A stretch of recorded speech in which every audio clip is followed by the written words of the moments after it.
All right, we are live. So today I'm going to be talking about how to set up your triangle grid on a rectangle in two different ways. And what we're going to do is have either our grid lines aligned with the short side of the rectangle or have them aligned with the long side of the rectangle. And in order to do that, we don't need many references. This is going to be a very straightforward process. And first, I want to tell you why we might want to do this. So I have this tessellation here called Pearl. And when you just look at it, you might think that this started in a fairly square sheet of paper, but no, it actually started as this huge rectangle, very elongated, and yet the pattern shrunk it down. If it would have started as a square, it would have ended up very narrow in the end.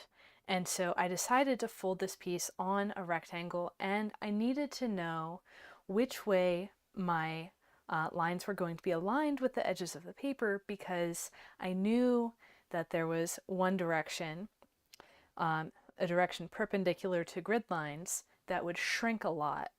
And so I wanted to have this be more square-ish in the end. And so I aligned my grid lines parallel to the short edge. So let's dive right in. I've got two rectangles. These are just arbitrary rectangles. They happen to be the same proportions as the big rectangle that I showed because they're a quarter of that big rectangle. And this is going to work regardless of the proportions of the paper. It's just about how do you get these initial references onto the paper and get going. And then once you have your grid set up, once you have your three directions of grid lines, then you can be doing all of these odd divisions, all of these other things to get the size of grid that you want to work with. So I'll put one of these to the side for now. We're going to start first with the easier case where all of the lines that we're using are actually going to end up in the finished grid. And that's the case where our grid lines are parallel to the long edge of the paper.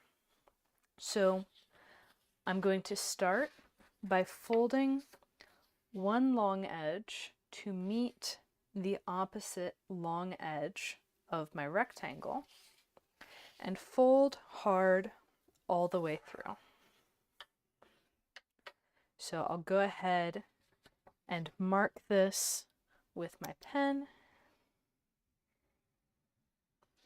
There's my center line. And in this step, I'm also going to fold the bottom edge up to meet the center line. Again, creasing all the way through. And I'm going to rotate around. I can choose at this point to open up that last fold or leave it closed and make a cupboard fold. And bring the opposite long edge into that center as well. And I'll mark these in blue.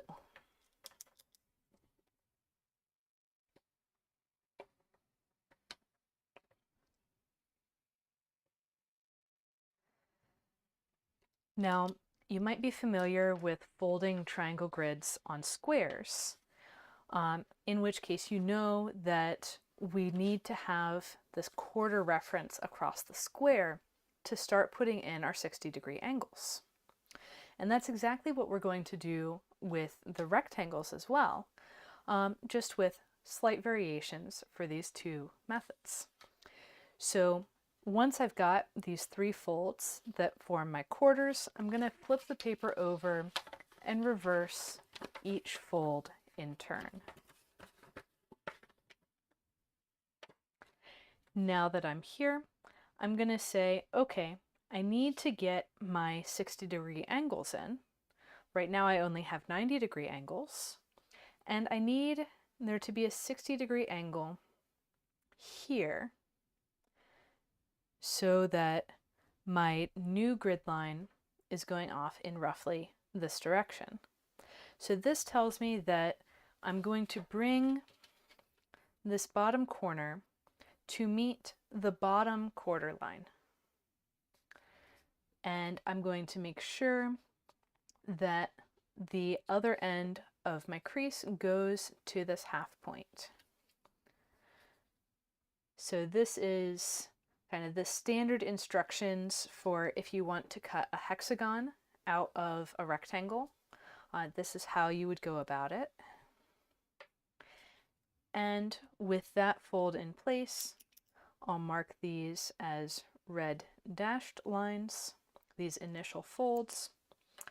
I'll do the same thing on the top side and give it a little zoom so y'all can see more clearly what I'm doing.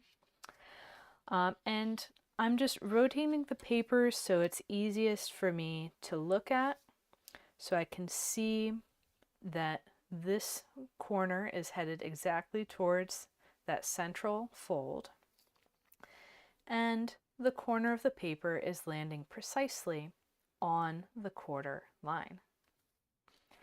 So once I've got those folds lined up with my references, I've got my initial 60-degree angles. From here, you can see that I have grid intersections in two locations, and I can use that to my advantage. So for the first intersection, I'll take this one here, I need to get a third grid direction going through that intersection. So if I fold up, so the red line lays on top of the blue and the blue line lays on top of the red, and line everything up, then I can fold through, and you'll see that this fold is going precisely to the corner of my paper. I'll fold through and get a new diagonal line. And I'll do this one in dashed red as well. And I can just hop through all of these intersections and go bit by bit and set up my new grid. So one of the ways to do this is to go as far as I can in each direction and then switch to the other direction. So what that would look like in this situation, since I just did a line in this direction, I'll see if I can do another line in that direction. And actually I can use this intersection with the edge of the paper to further that goal. I can bring down this long edge of the rectangle to meet my original fold here and crease through. And once I've got this fold in place, there's nothing else that I can use to reference this grid direction further out this way. It's all just the straight lines parallel to the long edge of the rectangle. So I'm going to switch then to the other angled direction. I'll rotate my paper so that direction is horizontal in front of me. And here I have 3 intersections that I can use each as references. So I'm lining all of my folds up. I'm lining up these creases on top of the paper with the creases on the bottom layer, making sure that all 3 of these intersections are lining up. So intersection 1 is lining up here and here, intersection 2 here and here, intersection 3 here and here, and again we hit exactly in the corner. And then I can open up. I see I have more intersections. I can do the same thing again. And here I've got decent visibility, not super great on all of these positions. I can see that from this intersection I get a nice visible line here. On this side I'm really trying to line up with where this fold is coming to the edge of the paper.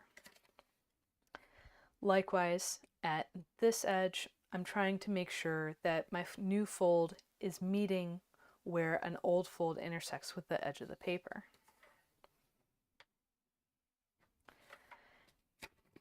And I can continue on. The next one is actually going to be more advantageous for me to bring this unused flap down so I can line it up with this fold that's already in place. Setting up my fold. And this specific sequence of which layer is on, or which end is on top, is going to vary slightly depending on the proportions of your paper. But in general, we're looking for, can we see the references? Can we tell what's going on, what's aligned with what else? And so then for the next step, I'm going to continue bringing this top corner down to line up with this fold that I already have in place.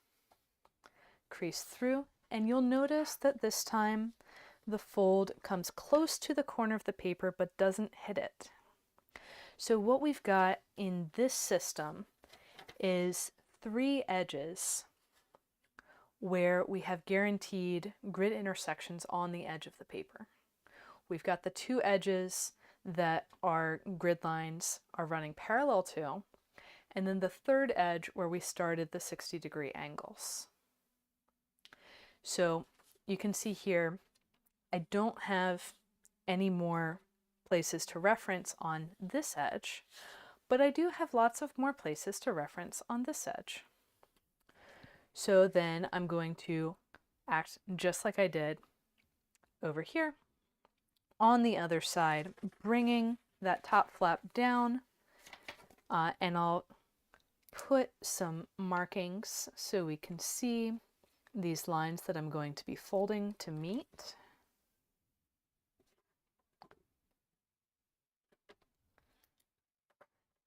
And with each one, I'm going to be making sure everything is lining up with the rest of my grid before I fold all the way through.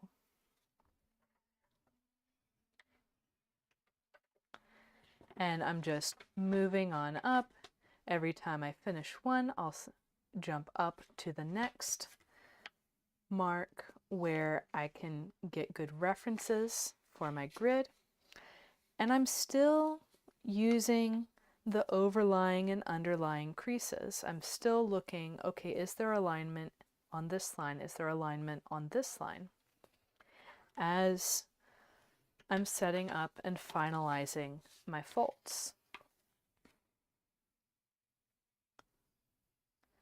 So 2 more on this side, and then we can finish off the other side.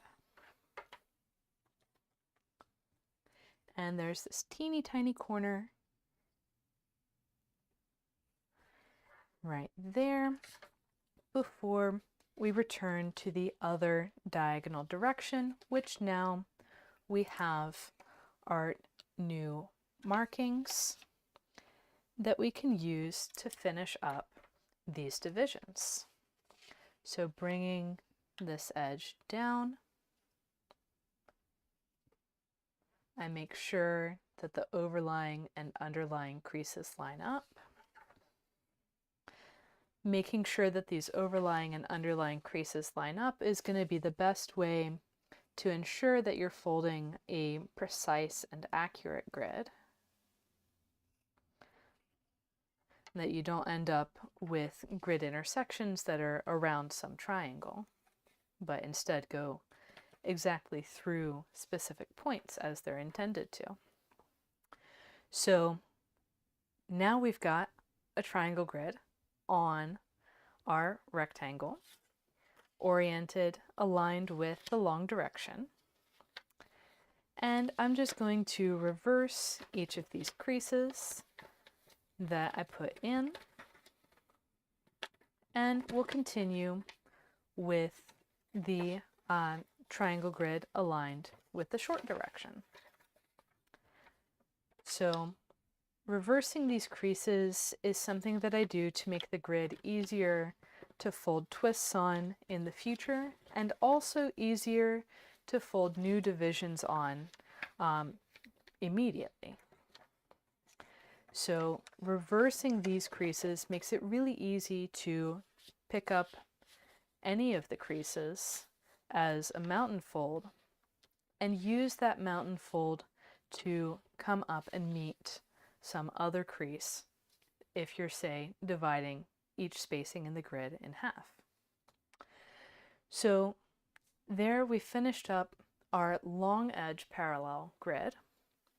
I'm going to grab my other rectangle and we'll look at what happens if we have the short edges parallel. So for this one, we're going to start slightly differently. We are going to have pinches that don't end up in the final grid. So I'm going to, again, bring my long edges together, but I'm just going to make a pinch on either side.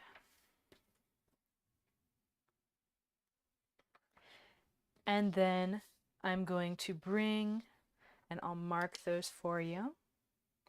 So a pinch on either side, and I will bring my bottom edge up to meet those pinches, and I will make a crease partway in from the edge, but not all the way across. So this one is similar to the quarter pinch on a square, if you're putting a triangle grid on a square. And so you want to kind of visualize what would this look like as a square. We want it roughly centered in the square portion of this rectangle.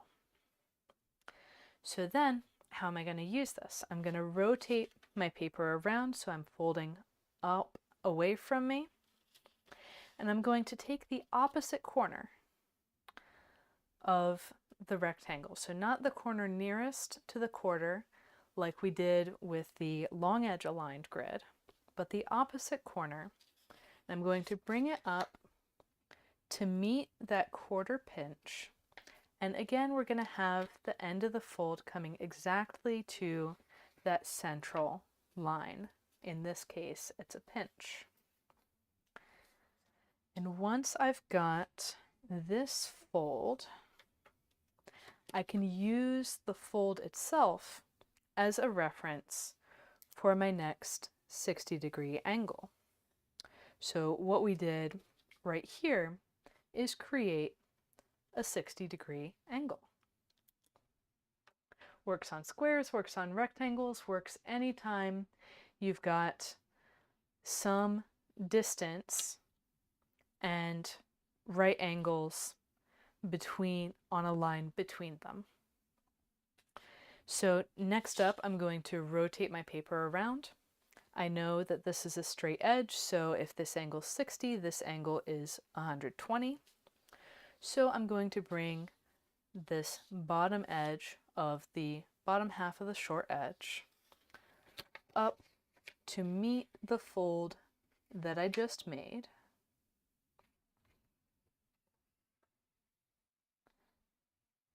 And create more 60-degree angles because I'm dividing this 120 degrees in half. So I get 60 and 60 again. And I'll put that in red for you. So here you can see that this is a grid intersection. The edge of the paper here, the short edge, is functionally a grid line. And so if we want the other side of the paper to also have a grid intersection at this halfway point, what we want to do is fold short edge to short edge. So we're folding in half like a hamburger. And just make sure that everything's aligned before you make that fold super solid. Sometimes the paper likes to run around and squeeze out of alignment. And I can see that now I've got this big triangle, and more importantly, I've got these intersections. So what these intersections are going to allow me to do is reflect these folds at 60 degrees over onto the other side of the paper. And they're going to do this by, same as we did with the last one, lining up the folds on top with the folds underneath.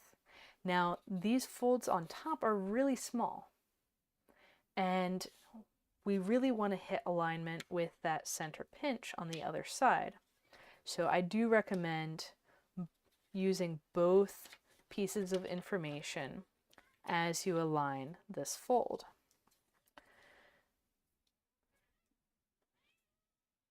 And you might be able to hear my cat meowing. Her name is Grumpy, and she gets fussy when she can't find the other cat, whose name is Princess. And you can see now we have a fold that goes exactly through the intersection and hits the center pinch on the opposite side of the paper. Once we've got that one, we can use it as a reference, just like we did on this side when we split this 120-degree angle in two. And that's going to give us our second fold on this side of the paper. Again, folding from the pinch exactly to this intersection.